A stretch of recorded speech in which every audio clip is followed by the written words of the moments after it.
이상한 힘. 그러니까 약한 것 같은데 강하고, 가난한 것 같은데 부하고, 거짓말 같은데 참고, 눈으로 보지 못한다. 눈으로 보지 못한 그 세상을 그대로 눈으로 보는 듯이, 온몸으로 체험하는 듯이 그렇게 살아요. 그 놀라운 체험. 하나님의 형상을 아담한테 이렇게 훅 줘. 그러니까 흙이 살아 움직이는 생명이 되더라. 하나님께서 저와 여러분들의 이 몸 안에 죽은 영혼, 이 몸 안에 죄와 허물로 죽어있던 너희를, 몸은 육은 살아있는 것 같은데 하나님과 교제할 수 있는 영, 그 영은 죄와 허물로 죽었단 말이에요. 근데 그 죄와 허물로 죽었던 그 영을 우리에게 다시 불어넣어 주시기 위해서 생명이 필요했단 말이에요. 생명. 영원히 죽지 않는 거룩한 생명. 그 생명을 우리 주님께서 하늘로부터 갖고 내려오셨다. 할렐루야. 그 생명을, 예수 그리스도 안에 있는 숨겨진 그 생명, 신성이 충만한 그 생명을 우리 안에 넣어주실래니까 그분께서 죽으실 수밖에 없단 말이에요. 그분께서 죽으셔. 그리고 죽음과 부활 속에서 눈으로 확인된 그 생명을 우리가 믿음으로 받는 거랍니다. 할렐루야. 우리가 믿음으로 받는 거예요. 그러니까 우리가 마음으로 인정을 한단 말이에요. 이것을 사도 바울은 신학적으로 로마서 10장에 사람이 마음으로 믿어 의에 이르고, 마음으로. 그러니까 우리가 마음이 움직이는 게 우리 눈에 보이진 않는데 우리가 우리 의지대, 우리 마음대로 고백하는 그것이 마치 우리가 손으로 잡아끄는 힘이 있는 것처럼 그런 식으로 우리 마음이 고백하고 인정하는 것에 따라 우리 마음의 세계가 결정된단 말이에요. 보이지 않는 세계를 우리에게 보여주시기. 할렐루야. 이런 그 하나님의 놀라운 계획은 아까 기도하신 것처럼 하나님께서 첫사람 아담과 하와가 범죄하는 그 순간에 하나님과의 대화의 통로 채널이 끊겨진 그 순간에 즉각적으로 복원됐어요. 즉각적으로 복원됐어요. 하나님의 아들 예수 그리스도께서 죽어주신다는 선언 속에서 하나님과 우리 사이의 대화, 끊어진 그 대화의 통로가 재개됐단 말이에요. 그 이전까지는 죄가 없을 때는 예수 그리스도께서 죽지 않으셔도, 죽어주시지 않아도 하나님께서 부어주신 그 생명에 의해서 아담과 하와가 하나님하고, 또 하나님께서는 왔니? 이런 식으로 이 영의 커뮤니케이션이 됐단 말이에요.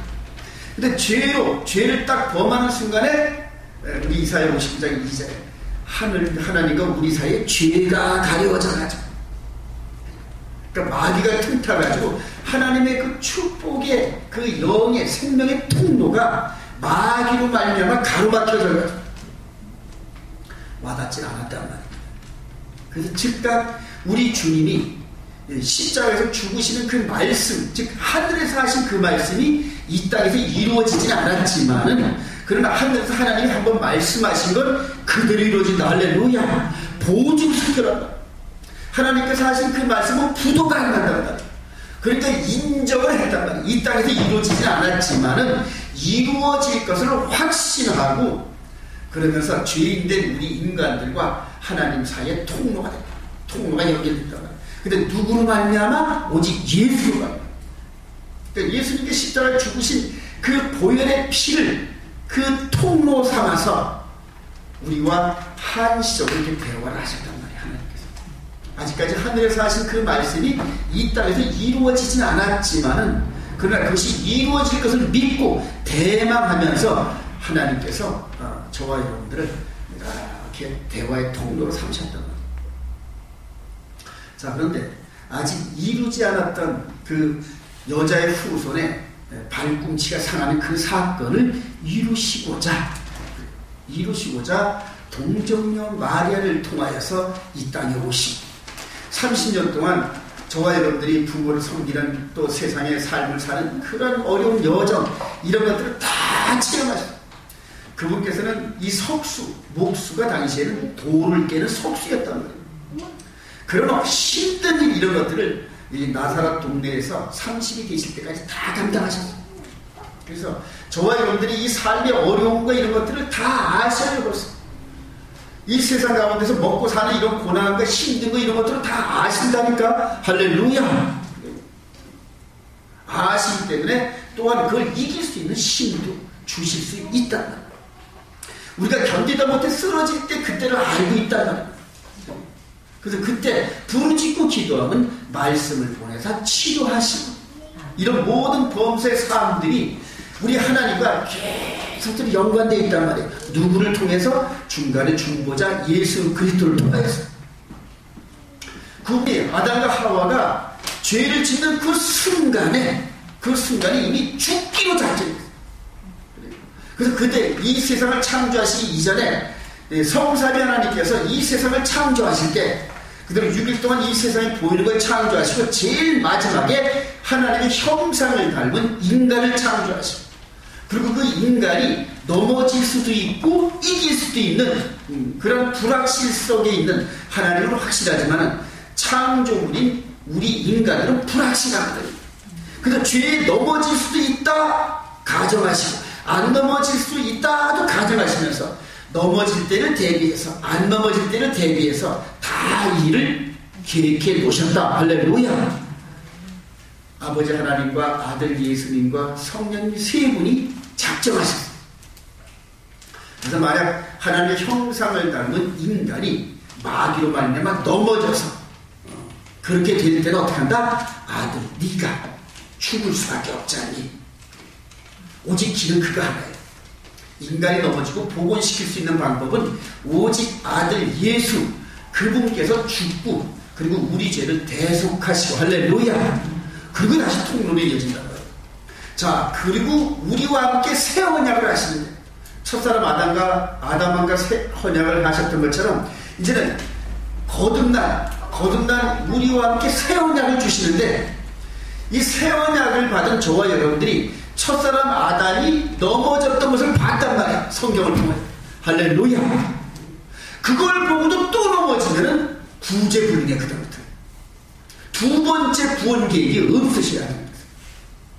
그래서 히브리서에 보면은 그대로 하나님의 아들을 십자가에 그것을 짓밟고 다시 범죄하면은 그다음부터는 다시 세울 방법이 없어요.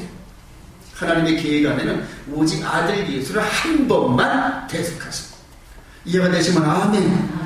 저와 여러분의 삶 속에서 인생의 70여 강건자 80도도 사는 이 삶 속에서 이 하나님의 형상 그 생명으로 불어넣어 주신 예수의 그리스도의 생명이 이 안에 들어왔어요. 예수님과 함께 손바닥을 마주치고 함께 걸어가는데 불편함이 없는 이 부부의 이 언약에 대한 이런 부분들을 회복하는 길만이 구원의 길이에요. 여러분 이 선남 선녀가 젊었을 때 좋아가지고 죽어도 뭐 없으면 서로 그냥 한 시절 떨어지면 못 살아. 그렇게 해가지고 연애를 하고 결혼까지 꼴이 나고 그 다음에 애를 낳고 살아가다 보면은 싸울 일도 많습니다. 지지고 볶고 싸워요. 그게 둘이 깨지고 서로 싸우고 이렇게 하다가 이제 나이가 한 60, 70쯤 되면 물론 그 이전에도 하나님의 은혜 가운데 연단된 둘이면은 아마 30대 이전에서도 둘이 그냥 그대로 영적으로 아름다운 그런 삶을 살아갈 수 있다는 거예요.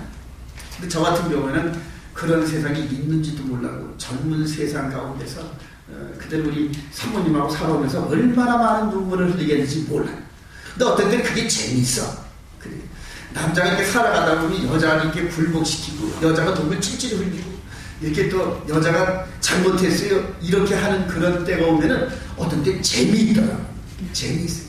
그러니까 이게 마귀적인 생각이란 말이에요. 마귀적인 생각. 이게 강압적으로 해가지고 누르는 그 정복의 힘 이런 것들. 이게 그런 그것들을 서로 다 그냥 그들은 누가 더 이기냐 싸움하려고 서로 그냥 그들이 신경전 벌이고 막 그러잖아요. 그래요. 그렇게 하다가 하나님의 은혜 가운데 사랑을 깨달으면 여러분, 그 둘 다 남편과 아내가 똑같이 그대로 그 말씀에 순종해서 이렇게 걸어가다 보면 말입니다. 아까 서두에 말씀드린 것처럼 이상한 힘세.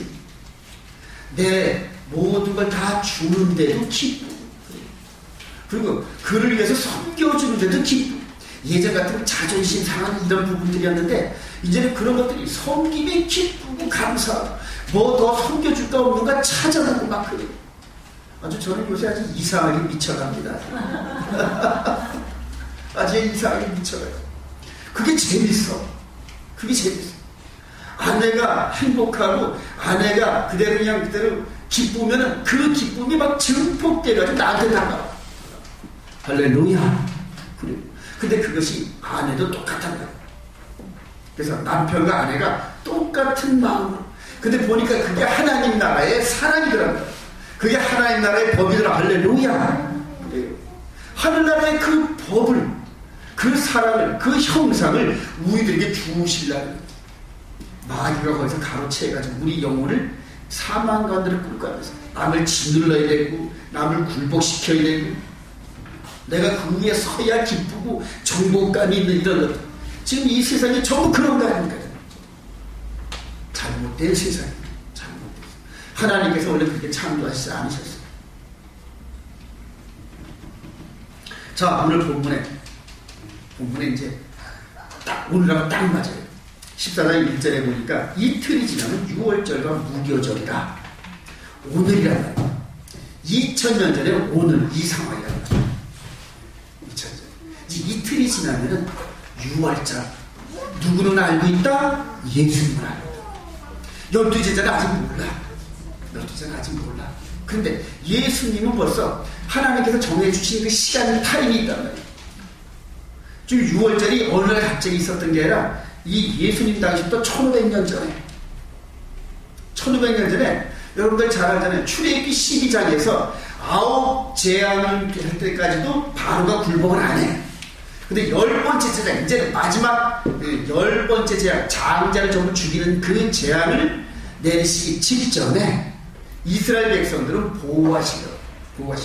그러니까 장자가 죽는 그런 그 처참한 그런 재앙에서 보호해 주시려고 6월절 예식을 정하셨다.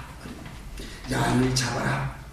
이달 1월 1일날 시작을 해가지고 1월 10일쯤 돼서 양 한 마리를 정해라. 그리고 1월 14일 되면 양을 잡아라. 그래요.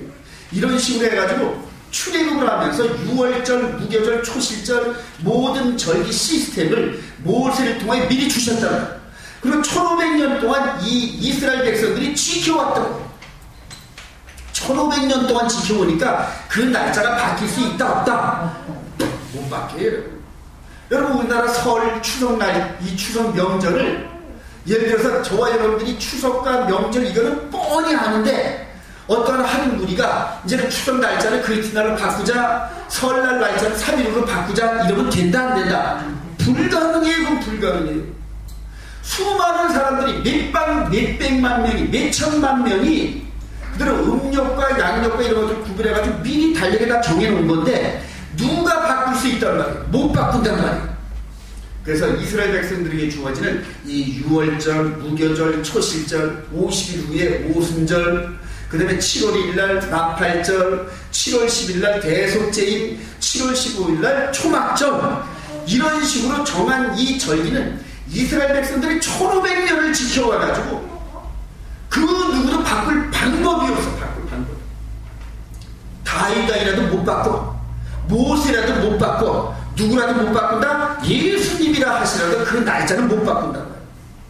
누가 정해주신 거다? 하나님. 그런데 오늘 이렇게 해서 그들이 성경에 이 기록되어진 대로 오늘 이렇게 따라가다 보니까 내일 모레가 6월절이잖아요. 예수님께서 죽으셨어요. 그리고 그때로부터 6월절, 또 무교절, 초실절 3일 지나니까 부활하셨다. 할렐루야. 그러니까 월, 화, 수, 수요일날 부활하셨다는 거예요. 수요일날 부활. 근데 수요일날이 부활절이 아니라 다음 주 수요일 날이 초실절이에요, 여러분. 초실절. 이스라엘 백성들에게 지키라 하는 절기, 명절. 그래서 다음 주 수요일이 새벽 미명 시간에 우리 주님이 부활하신 날이란 말이에요. 근데 저와 여러분들은 이 성경의 말씀을 지킨다고 하는 이 교회가 날짜가 틀려요. 예를 들어 수요일 날 이게 주님이 부활하신 날인데 그런 기념을 하려면 미칠 날입니다. 수요일 날 해야겠다. 근데 왜 목, 금, 토, 일 지나서 4일 후에 주님이 부활하셨다 이런 식으로 지킬까? 잘못 지킨 거예요. 잘못 지켰다. 그래서 다니엘서 7장 25절에 보면은 우리 주님이 오시기 550년 전에 미리 다 예언해 놓으셨습니다. 이제는 새로운 시대가 열린다. 새로운 시대가 열리는데 마귀가 즉 작은 뿔 적그리스도의 하수인이 때와 법을 바꿀 거다 그렇게 예언했다는 거예요. 때와 법을. 근데 그 때와 법이 뭐다? 하나님의 계명과 정한 절기란 말이에요. 이걸 바꿔치게 할 거다 미리 경고했는데 그 경고를 받고 미처 깨닫지 못하고 바뀐 법을 따라가다가 예수 믿다가 95% 이상이 지옥불 들어가는 거예요. 바뀐 법 따라가다. 바뀐 법을 따라가면 열매를 맺을 방법이 없어요.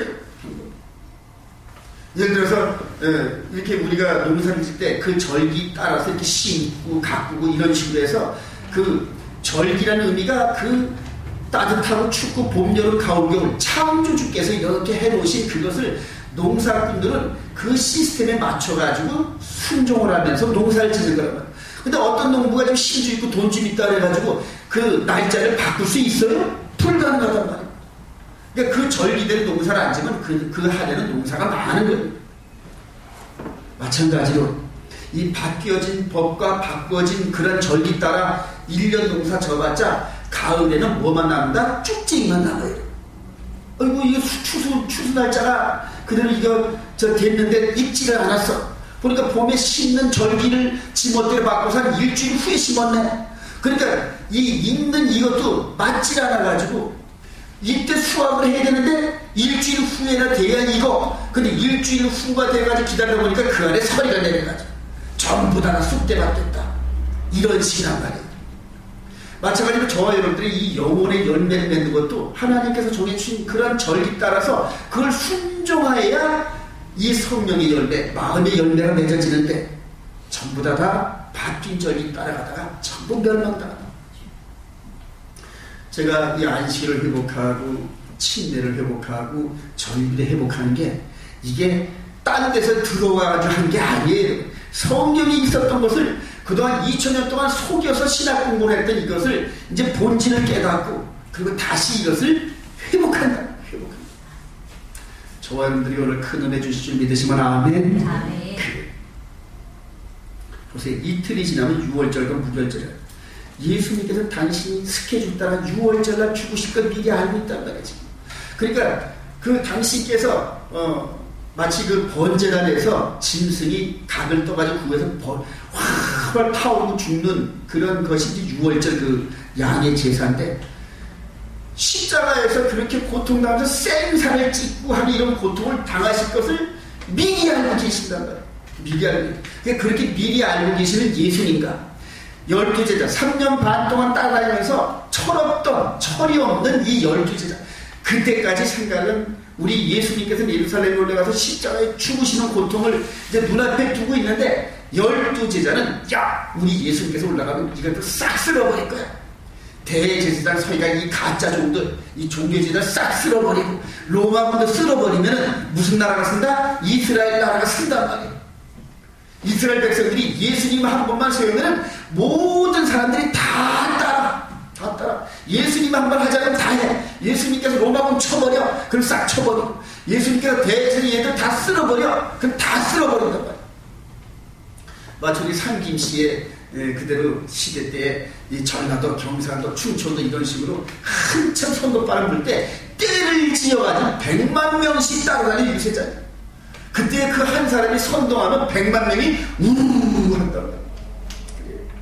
이런 사건들이 있었던 것처럼 이 명절 때 그 유대인들이 몇 명 정도 올라오면 한 200만 명 정도가 올라와요. 200만 명 정도. 한번 성경 한번 볼까요? 우리 요한복음 11장 보십시다. 어떤 장면이 연상되는지.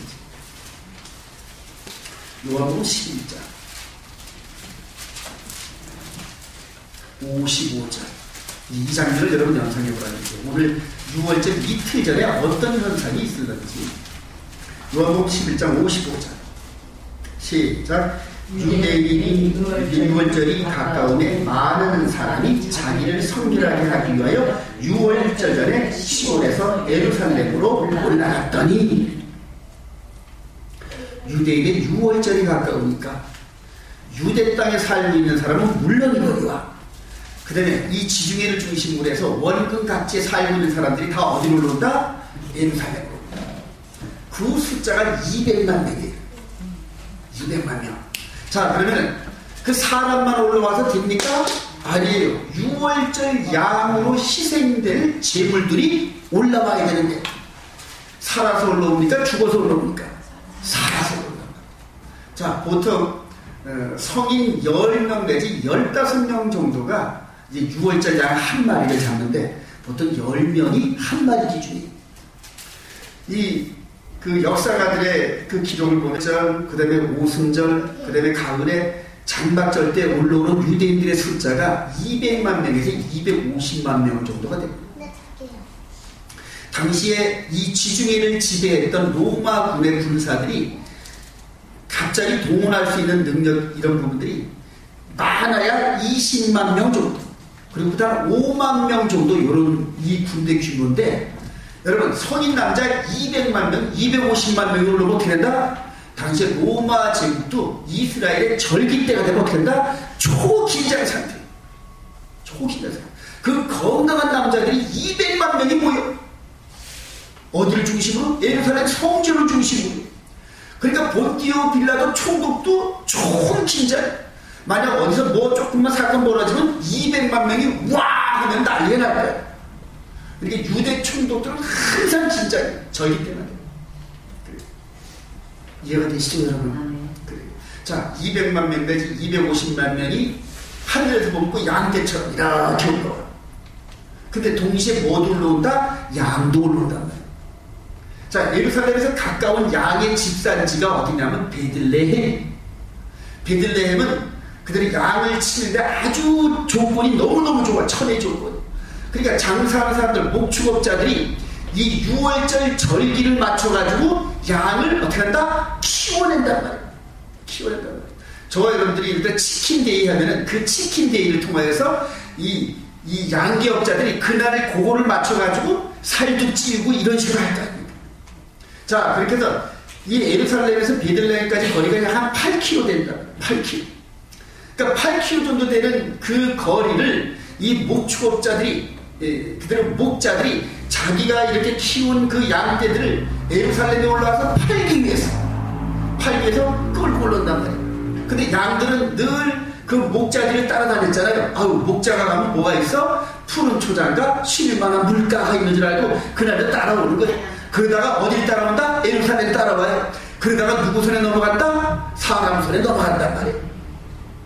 이해가 되시죠? 까지 그림. 지금 6월절 이틀 전이면은 지금 양들하고 사람들이 어떻게 한다? 올라가. 예루살렘은 언덕 위에 있단 말이에요. 예루살렘을 향하여 올라가요. 그래서 사람이 200만 명에서 250만 명이 올라가, 양들이 20만 마리가 올라가. 이런 식으로 하니까 6월절 되면 예루살렘을 중심으로 온 유대가 시끌벅적 그냥 사람이 250만 명 몰려면 누구도 올라간다? 포장마차도 올라가잖아요. 포장마차도 올라가고 250만 명이 먹고 살아야 되잖아요. 그러니까 그 중동 지역에 당시 로마가 지배하던 모든 상권 이런 모든 그 장사꾼들이 예루살렘의 6월절을 중심으로 돈과 사람과 이런 양들이 모이다. 여러분 생각해 보세요. 지금 우리 주님 오시기 1500년 전부터 예루살렘을 중심으로 해서 이런 행사들이 1년에 3번씩 벌어져. 그러니까 예루살렘은 장사하는데 뭐다? 최고로 좋은 목이다. 최고로 좋은 목이다. 그런데 유대인들이 항상 돈이 많아요. 돈이 많아가지고 자기가 살던 그 지역에서 돈을 벌어가지고 10의 1조를 가져와서 예루살렘에 와서 쓰게끔 돼 있다. 그러니까 예루살렘에 모든 게 다 모여. 돈도 모여. 모두 많이 거친다? 세금도 많이 거치잖아요. 그러니까 당시에 정치가와 이런 그 영웅들, 왕들은 항상 뭐를 지배하고 싶다? 예루살렘을 지배하고 싶단 말이에요. 예루살렘. 이해가 되시죠? 그래요. 광주에서 최고 좋은 몫이 어디면 거기 그 사거리 요쪽 코너 이걸 장악하고 싶듯이 당시 이 예루살렘을 중심으로 해서 바벨론, 그 다음에 페르시아, 헬라, 로마 이런 모든 나라들이 항상 눈이 어디가 있다? 예루살렘을 장악합니다. 지금도 이 21세기인 지금도 예루살렘을 장악해야 중동 서균을 장악한단 말이에요. 그러니까 역사의 시초부터 역사의 끝까지 이 예루살렘은 뭐다? 이 세상의 중앙이다. 중앙. 자, 이제 이런 상황입니다.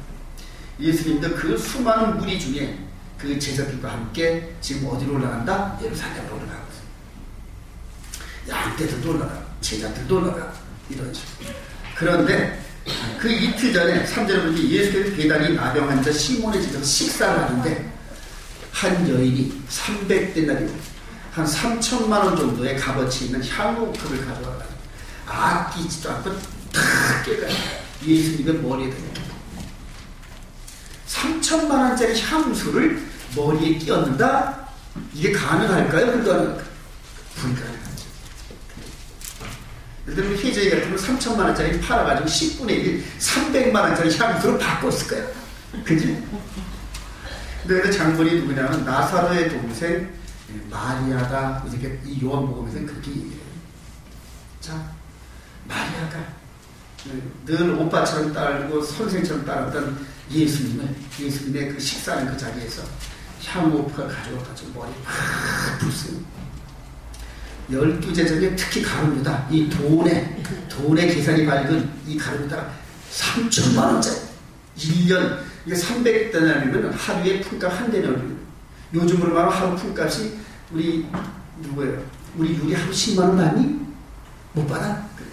보통 10만 원 품값 정도면 300일이면 어떻게 3천만 원 유리 계산으로 따지면 하루 품값이 한 3만 원 정도면 한 900만 원 정도 되겠다. 그래요. 근데 그 정도 값어치 있는 향 옥합을 예수님 머리에 팍 붓단 말이에요. 우리 영에서 여기 키포인트가 여기 있어요.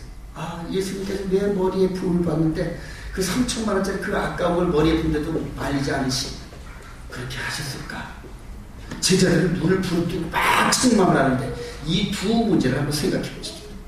왜 예수님께서 기름 부음을 받아서 근데도 그거 3천만 원짜리 받으시면서 이렇게 받으시고 그렇게 하셨을까? 그리고 결론은 뭐다? 그대로 8절에 보니까 시작 그는 힘을 다하여 내 몸에 향유를 부어 내 장례를 미리 준비하였느라. 제자들은 이거 깨달았다 못 깨달았다? 못 깨달았어. 장례를. 근데 이 여자는 깨달았다. 마리아는 깨달았다. 자, 이런 의미에서 성경을 한 두세 구절 한번 찾으면서 기름 부음의 이 의미를 한번 찾아보기를 원합니다.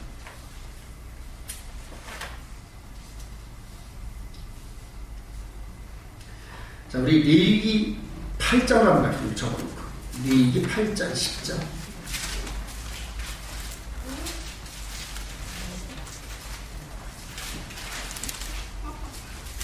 레위기 8장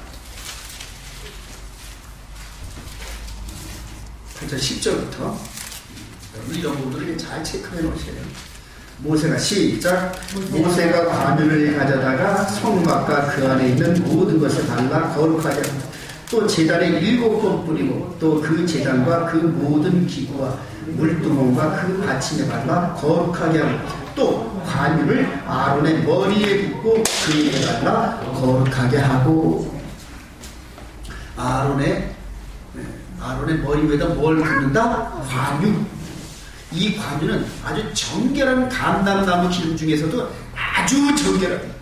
그래서 이거는 하나님의 제단 위에는 다른 데서 쓰면 죽어요, 사람. 하나님께서 나한테만 드릴 때 이 관유를 제조해지 다른 사람들이 개인 목적으로 이걸 제조하면 끊쳐지지 않는다. 그러니까 오직 하나님만 사용하시는 기름이라. 제단에서만 쓰는 기름이라. 그걸 관유라 해요. 근데 그 정결한 감람나무 그 관유, 그 귀한 관유를 지금 누구 머리 위에 붓는다? 아론의 머리 위에. 아론의 머리. 근데 아론은 누구다? 대제사장. 대제사장. 그러니까 모든 제사장이 우두머리인데 모든 제사를 지휘하고 감독하는 그 아론 대제사장의 머리 위에 관유를 부는단 말이에요. 대제사장은 꼭 머리에 관유를 붓고 머리부터 발까지 향기로운 그러한 몸으로 그렇게 하나님께 제사를 드려야 받으신단 말이에요. 이해가 되시면 아멘. 머리에 붓는다. 자, 우리 시편 133편 한번 보죠. 시편 133편. 이 머리에 관유를 붓는 이 장면을 계속 보고 오다가 시편 기자가 그 의미를 깨달았어요. 시편 133편. 자, 우리 1절부터 한번 읽어봅시다. 보라, 시작. 모래와 형제가 연합하여 동거하되 그리 선하고 아름다운고 머리에 있는 보배로운 기름이 수염 곧 아론의 수염에 묻어서 그의 목깃까지 내린 것 같고 헐문의 이슬이 시온의 산들에 내린 것 같도다. 거기서 여호와께서 복을 명령하시나니 곧 영생이로다.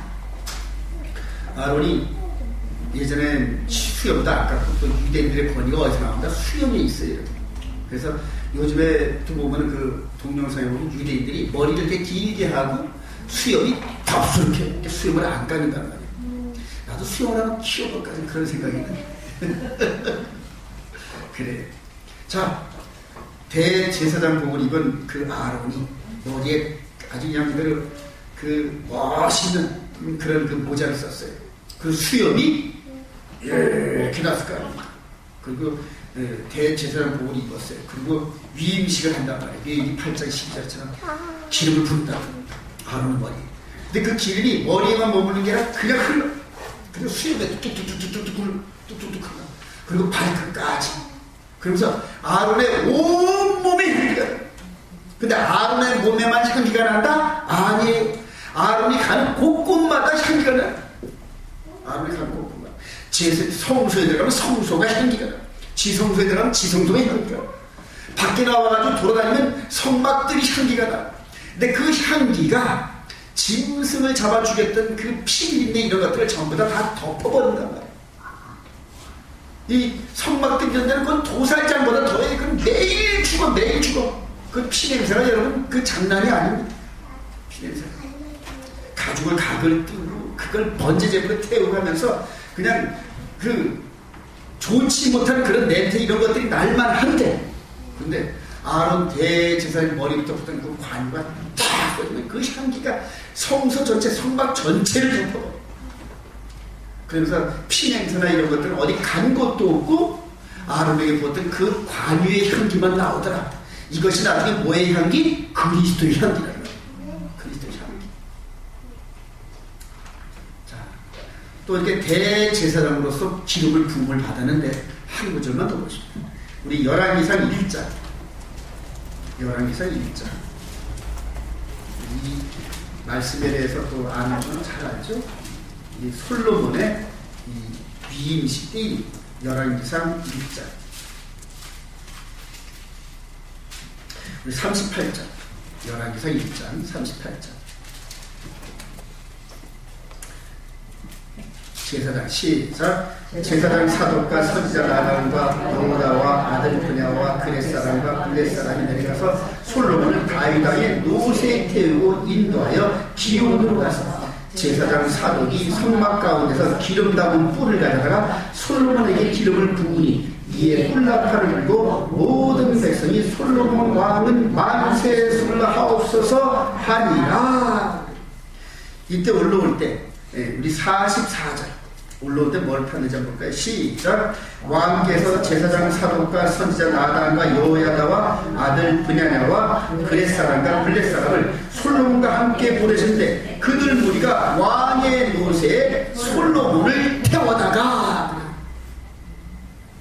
자, 기름 부음을 받은 솔로몬 왕이 이제 기름을 부음을 받기 전에 왕이 아니에요. 근데 기름 부음을 받아야 왕으로 등극한다는 거예요. 왕으로 정식으로 기름 부음 받은 이 솔로몬이 향기가 근데 그때 그 기름, 이 기름 부은다는 게 메시아라는 그런 말인데, 그게 거기에서 이제 메시아라는 말이 나오고 그리스도란 말이 기름 부음을 받은 자는 그런 뜻입니다. 이 다윗의 아들 솔로몬 왕이 가짜 왕 아도니아가 왕 노릇할 때 다윗아 이 왕이 후계자는 누구다? 솔로몬 왕이요. 그리고 자기가 전용으로 타고 가는 노새를 내어줬단 말이에요. 노새를. 자, 이스라엘 백성들이 좀 헷갈릴 거야. 좀 혼돈될 텐데, 나이가 70이 넘어서 골골하는 다윗이 나와서 설명할 방법은 없고, 제사장들을 시켜가지고 내 아들 솔로몬을 기온 시내가에 내려가서 기름 붓고 왕으로 등극시켜놓고 뭐 타고 올려와라? 내 노새 타고 올라와라. 그러니까 노새 타고 왕의 노새를 타는데, 그들은 이스라엘 백성들은 왕의 노새를 안단 말이에요. 뭐 우리나라 대통령이 타는 1호차를 딱 보면 알듯이 그 왕의 노새, 전용 노새를 타고 기름 부음을 받아가지고 그냥 여기서 기름이 여기서 온몸에 향기가 나는 솔로몬 왕이 그렇게 해서 노새를 타고 똥똥똥똥똥 올라오니까 예루살렘에 있는 이스라엘 백성들이 할렐루야, 다윗 왕의 이름으로 오는 솔로몬 왕 만세! 이게 주님 오시기 약 1000년 전에 예루살렘에서 있었던 사건입니다. 여기까지 이해가 되시면 아멘. 그거 다시 올라가면 가십시다. 이제 요거 차입니다. 요한복음 12장. 요한복음 12장에도 우리 3절에 요한복음 12장 3절 시작. 마리아는 지극히 비싼 향이고 순전한 나다 한 병을 가져다가 예수의 발에 묻고 자기 머리털로 그의 발을 닦으니 향이 냄새가 집에 가득하더라. 기름 부음 받은 예수님이 12절 시작. 그 이튿날에는 명절에 온 큰 무리가 예수께서 예루살렘으로 오신다는 것을 듣고 종려나무 가지를 가지고 맞으러 나가 외치되 호산나 찬송하려다 주의 이름으로 오시리니 곧 이스라엘의 왕이시여 하더라. 예수는 한 어린 나귀를 보고 타시니. 그렇죠. 그래요. 솔로몬 왕 때 기름 부음 받은 솔로몬 왕이 다윗 왕이 노새를 타고 오는 그 그림과 그다음에 이 마리아에게 300데나리온을 낸 그 비싼 향료컵을 머리에 뒤집어 쓰면서 그 이튿날 노새를 타고 예루살렘에 입성하는 그 그림이 1000년 전의 그림과 예수님의 당시 그림과 다 똑같단 말이에요. 거기에서 그 열왕기사 1장 이스라엘의 역사를 잘 아는 그런 사람들은 이거 어디서 본 장면 같은데, 예수님께서 나귀 타고 올라오는 이 장면, 그리고 호산나 했던 이 그림이 이거 어디서 봤던 것 같은데, 너 어디서 봤다? 성경에서 봤지. 1000년 전에 솔로몬 왕이 올라오는 그 그림을 직접 보지는 못했지만 말씀을 듣고 늘 읽었던 그 사람들의 머리에 담겨져 있단 말이에요. 근데 그것이 어디에서 재현된다? 그들은 예수님을 통해 재현돼. 그러니까 1000년 전에 솔로몬 왕과 지금 다윗 이 머리에 기름 부음을 받고 나귀 타고 올라오는 예수님의 그림이 맞춰져 가네. 이런 그림을 통하여 깨달은 사람들은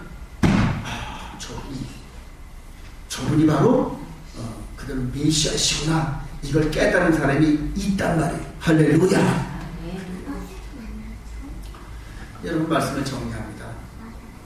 여러분 우리 예수님께서 마리아의 즉 6월절 이틀 전에 죽기 직전에 기름 부음 받은 것, 이것은 대제사장으로서 우리 히브리서에 보면은 예수가 누구다? 대제사장이란 말이에요.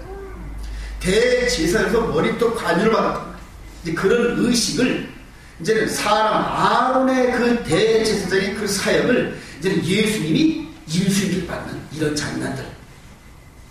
나중에 히브리서 보면 전부 그거 깨닫고 전부 적은 거죠. 우리에게 대제사장이 계시니 영원히 죽지 하시는 하늘 지성소에 들어가신 대제사장 예수 그리스도 할렐루야, 이런 것들을 설명한다. 다시 본문으로 들어가서 말씀을 정리합니다. 우리 이 말씀을 깨달은 자들에게는 영적으로 이 영의 세계는 하루가 1000년 같고 1000년이 하루 같아요.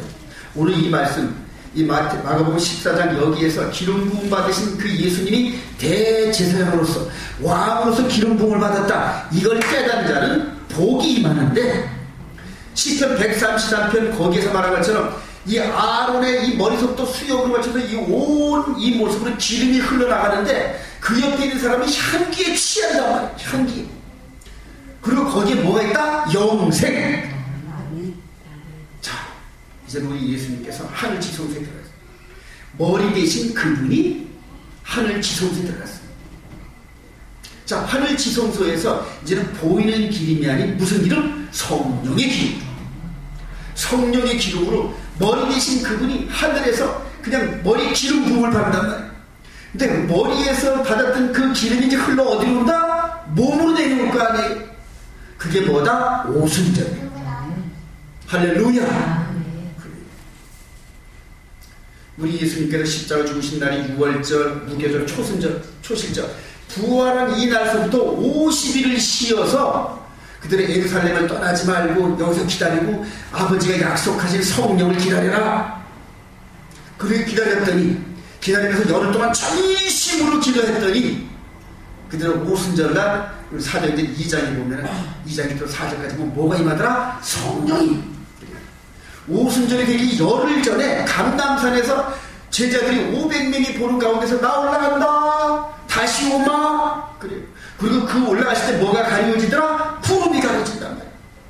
대제사장 아론이 이 관유의 기름 부음을 받고 지성소에 들어가기 전에 대속죄일 날은 미리 연기를, 향연을 잔뜩 품어옵니다.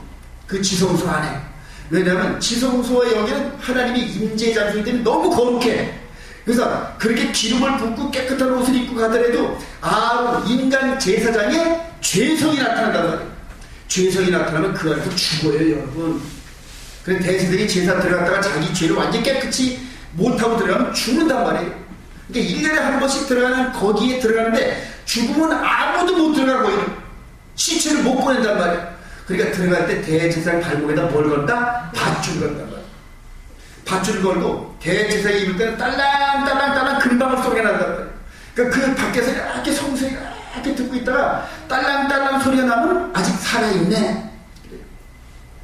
딸랑딸랑 소리가 안 나면 된다? 죽어올지도 모르니까 잡아당겨 보게 되죠. 그러니까 그 휘장 그 안에는 대제사장에는 절대 못 들어가. 들어가면 다 죽어버려.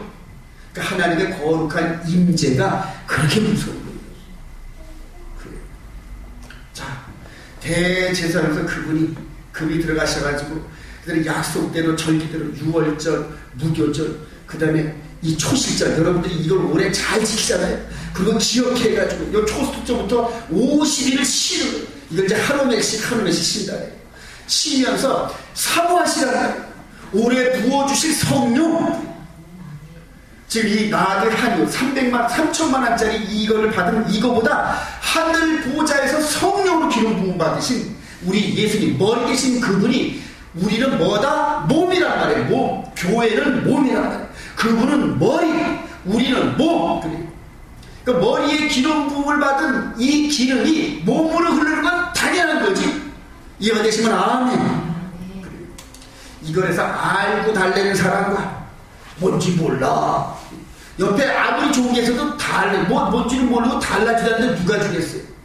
알고서 달래는 사람.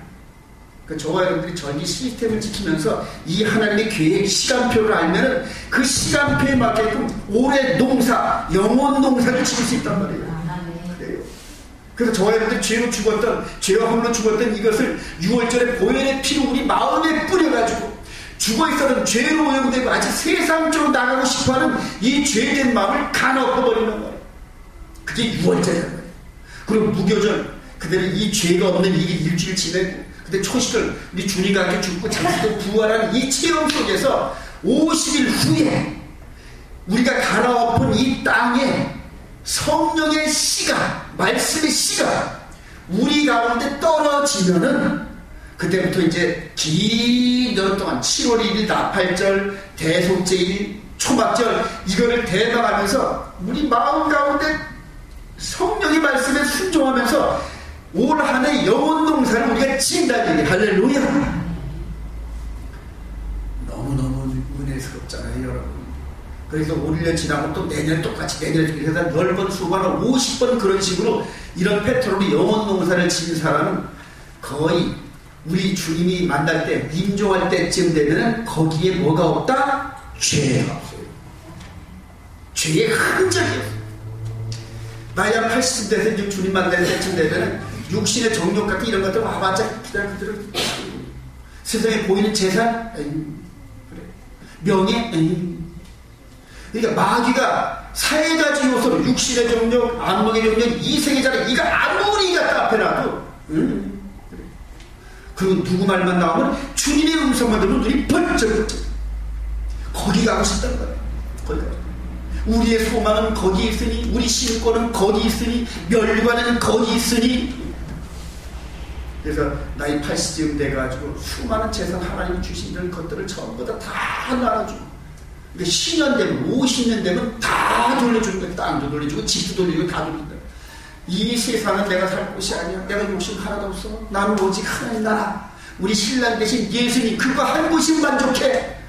그렇게 해서 한 사람이 그 가정에서 깨닫고, 그리고 하나님께서 축복하시는 그런 체험을 하면은 그 가족 전체가 구원받는다. 할렐루야. 주 예수를 믿으라. 그리하면 너와 집에 구원을 얻으리라. 그게 바로 그 말이란 말이야. 그 말. 여러분들 가정에 한 사람만 해도 옳게 예수를 믿. 그래. 이 교회에서 한 가정만 해도 옳게 예수를 믿으면, 이 시대 한 교회에서 한 교회만 해도 옳게 예수를 믿으면, 할렐루야. 하나님께서 거기 통로를 쓰시더라고요.